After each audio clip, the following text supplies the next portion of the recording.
cestami.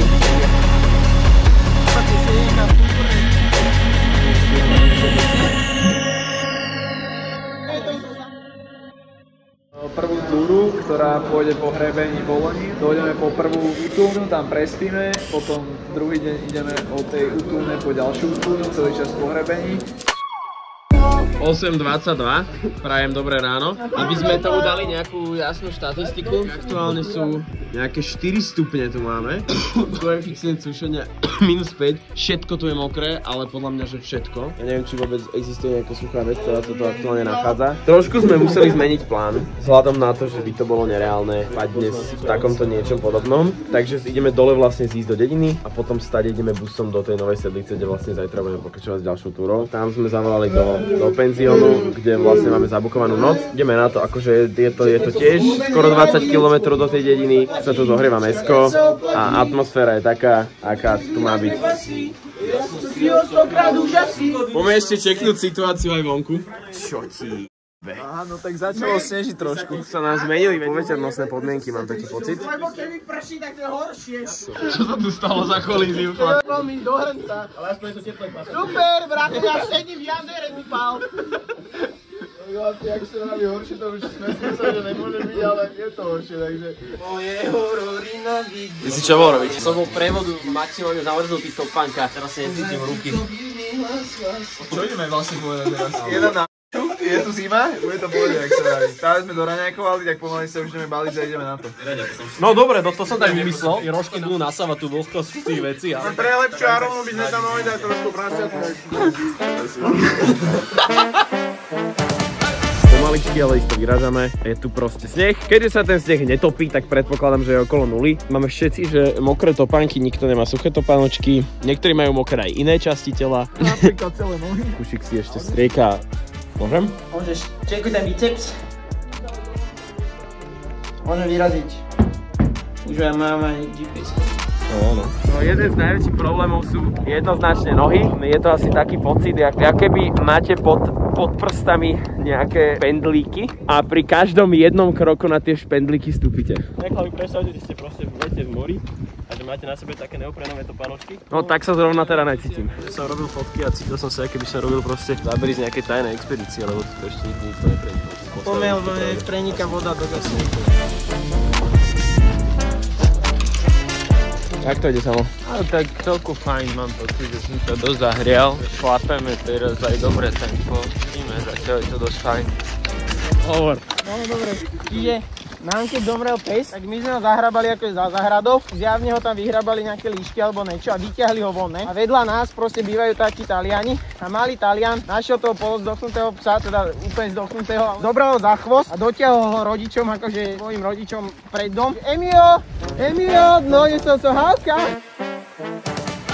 Dosť rapidne sa nám zhoršil povrch, neviem ako ostatní, ja som si myslel, že pôjdeme z dediny do dediny, že to bude pár kilometrov, ale musíme prejsť jeden kopec.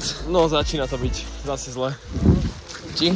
Hej, je to na hovno povrch, ale stretli sme teraz príjemnú babinu, ktorá nám ponúkla kávičku a čajík. My zo slušnosti sme odmietli, lebo sme jak poštvení žebráci. A to nám povedala, že ideme zlým smerom, ináč by sme museli riešiť to, že sme sa stratili. Treba hľadať akože pozitívne.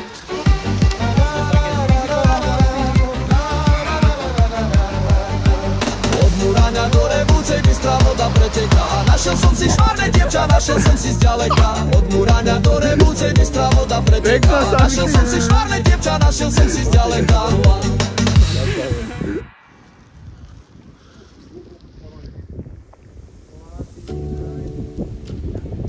Videli sme zúborov. Však sme jedni z posledných Slovákov, ktorí možno videli zúbory na Slovensku. Čo ide do strieľa? Novou vládou sa to moc nechráni a tí zúbory vymierajú postupne zúbory.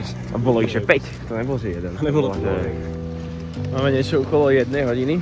A už sme na posledných asi 3 kilometroch z dediny s názvom Topoľa, ktorej budeme mať ceca hoďku na nejaký obedík a tak. A potom ideme vlastne busom do najvýchodnejšej dediny na Slovensku, Nová Sedlica, kde teda dnes aj spíme. Malo to dnes celkom veľa rôznych prvkov, že išli sme po snehu, kameňoch, blate, teraz po asfalte. Bolo to celkom pestré.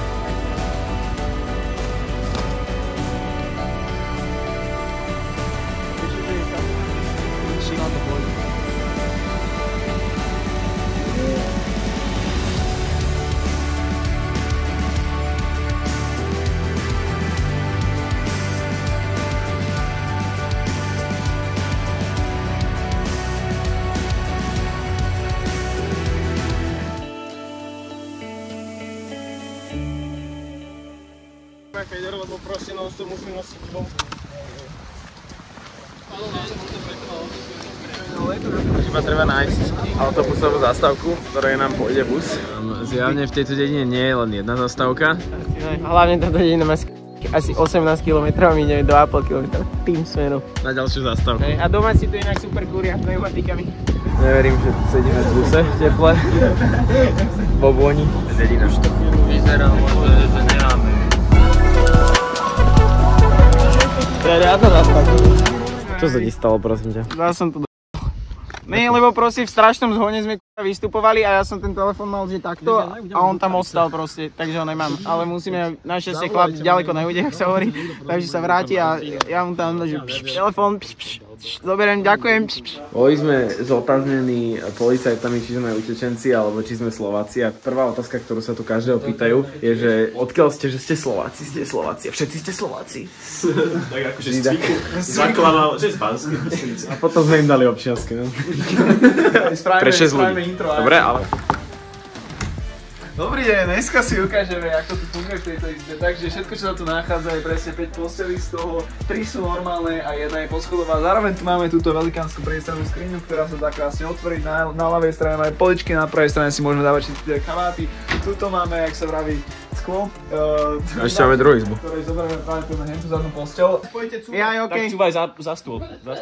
A prejeseme si do tej izby, nech môžeme všetci tie jednotlivosti. Taktiež Balkón je celkom ukúšaný. nachádza aj balkón. Nikto proste nevyjadril to, že nám chýba proste Kušík, že on tu není. To fakt zvládol. On nemá telefón nejak zistiť, že je penzión Kremenec. Ale ty nepoznáš Kušíka, on to takto vyňuchá nosom a dojde sem podľa mňa. Možno dojde o druhej, ale dojde. Čau, našiel som ho, je to tam. Čo bolo super, že ja som tam nevidel nič, že ten autobus bol tmavý, hej, a ja som išiel do krčmy, ten neožal. Zrazu zo strechy toho autobusu vnútri sa začal sypať taký biely prach, že došiel som tam a on vrtal proste vrtačko, tak to som vnútra do strechy nešiel. Áno, strašne boli také investigatívne. A čo si im povedal? Že, neviem, a on že koľko vás je? 6? Dobre. A potom strašne bol múdry, že on vie lepšie turistikovať, on vie kam máme ísť a no.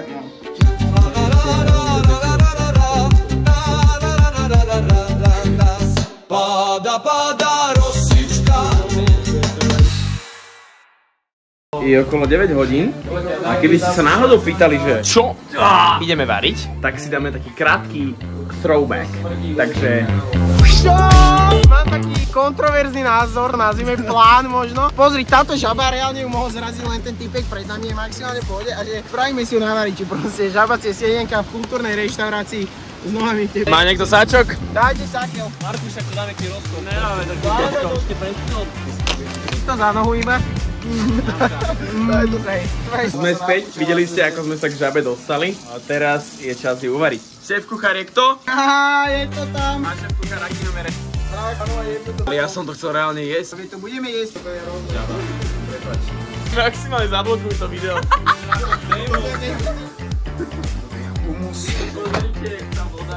Hlavne nie. Je tam vidno takú tú hodnotu voči akože vlastným deťom.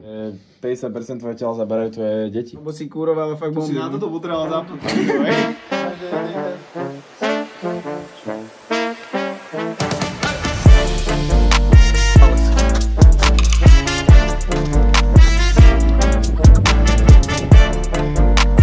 Jak môžeš takto šoférovať? Ďalej, to nerom nič zlej, bracho. Vieš, aká mi je to zima?